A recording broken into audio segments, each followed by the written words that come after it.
Apple juice எப்படி செய்யலாம் அப்படிங்கிறத இந்த வீடியோவில் நம்ம பார்க்கலாம். வீடியோ ஃபுல்லாக பாருங்கள், ஸ்கிப் பண்ணிடாதீங்க. தேவையான பொருள் 4 ஆப்பிளை நல்லா கழுவி எடுத்து அந்த தோலை ரிமூவ் பண்ணி எடுத்துக்கலாம். இப்போ அந்த ஆப்பிளை துண்டு துண்டாக கட் பண்ணி எடுத்துக்கலாம். சின்ன சின்ன பீசஸாக கட் பண்ணி எடுத்த பிறகு ஒரு மிக்ஸி ஜாரில் அந்த ஆப்பிளை நம்ம ஃபில் பண்ணிக்கலாம். ஃபில் பண்ண பிறகு 1/2 டம்ளர் தண்ணீர், 1/2 டம்ளர் பால், 6 டீஸ்பூன் ஜீனி நம்ம ஆட் பண்ணிக்கலாம். உங்களுக்கு தேவைன்னா நாட்டு சர்க்கரை ஆட் பண்ணிக்கோங்க. இப்போ நம்ம அதை அரைச்சி எடுத்துக்கலாம்.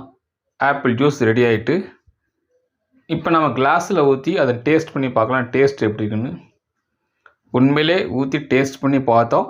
டேஸ்ட் வேறு லெவல், சூப்பர், பக்கா. தேங்க்ஸ் ஃபார் த வாட்சிங்.